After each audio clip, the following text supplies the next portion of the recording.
अविचाराने कृती करू नये. हरिदत्त नावाचा एक गरीब माणूस होता. तो शेतात काम करायचा. थोडंसं धान्य पिकायचं. त्याच्यावर त्याचं आणि त्याच्या कुटुंबाचं पोट कसंबसं भरायचं. दुपारच्या वेळी उन्हातान्हात काम करून दमल्यावर हरिदत्त शेताच्या बांधावर असलेल्या झाडाच्या सावलीत बसून विश्रांती घ्यायचा. एक दिवस तो असाच सावलीत बसला असताना जवळच्या वारुळातून एका नागानं डोकं वर काढलं. मग तो भला मोठा नाग वारुळाबाहेर पडून सळसळत निघून गेला. हरिदत्ताला वाटलं, हा नाग आपल्या शेताची राखण करणारा क्षेत्रपाल आहे.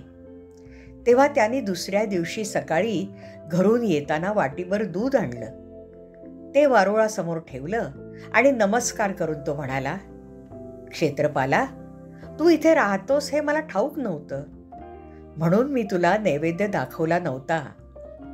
क्षमा कर. आता या दुधाचा स्वीकार करून माझ्यावर कृपा कर. मग दिवसभर शेतात काम करून हरिदत्त संध्याकाळी घरी परतला.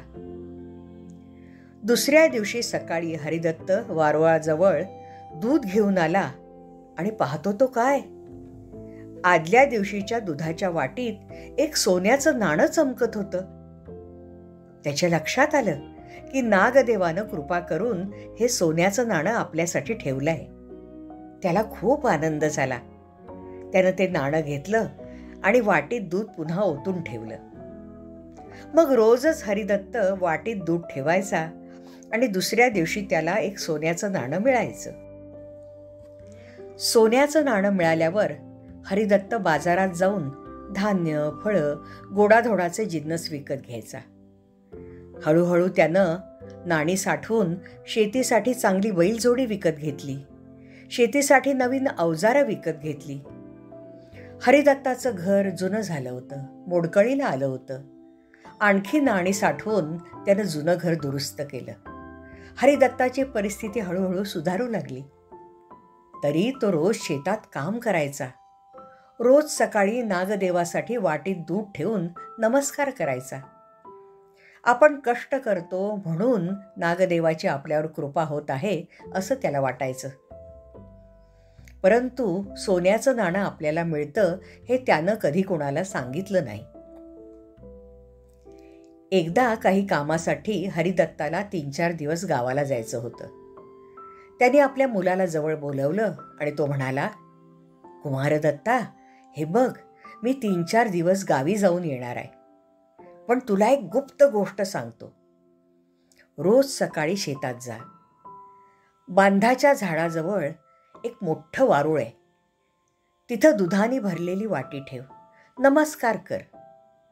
तिथे आदल्या दिवशी ठेवलेल्या वाटीत एक सोन्याचं नाणं असेल. ते गुपचूप घरी घेऊन ये. असं रोज करत जा. आपल्यावर नागदेवाची कृपा आहे. हरिदत्त गावाला निघून गेला. दुसऱ्या दिवशी सकाळी कुमारदत्त दुधाची वाटी घेऊन शेतावर गेला. त्याने वारुळासमोर वाटी ठेवून नमस्कार केला. आदल्या दिवशी ठेवलेल्या वाटीत त्याला सोन्याचं नाणं दिसलं. त्याला खूप आनंद झाला. त्याने ते नाणं घेतलं. एवढं मोठं वारुळ बघून त्याच्या मनात विचार आला, हा नागोबा कंजूस दिसतोय. रोज फक्त एक वाटी दुधाच्या बदल्यात एकच नाणं ठेवतो. या वारुळात हजारो नाणी खचून भरलेली असणार. हे वारुळ खोदलं तर एकदम सगळी नाणी मिळतील. शेतात कष्ट करावे लागणार नाहीत. आम्ही एका दिवसात श्रीमंत होऊ. मग कुमारदत्तानं एक कुदळ घेतली आणि ते भलं मोठं वारुळ खणू लागला.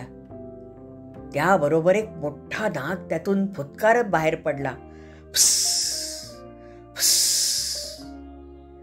कुमारदत्तानं त्याच्या डोक्यात कुदळ मारण्याचा प्रयत्न केला. परंतु त्या नागानं कुमारदत्ताच्या अंगावर झेप घेतली आणि त्याला कडकडून दंश केला. आई ग! विषामुळे कुमारदत्त मरण पावला. कष्ट न करता श्रीमंत होण्याच्या हव्यासापोटी कुमारदत्त प्राण गमावून बसला. तेव्हा अविचाराने केलेल्या कृतीमुळे कधीकधी प्राणही गमावण्याची पाळी येते. मित्रांनो, आवडली कथा?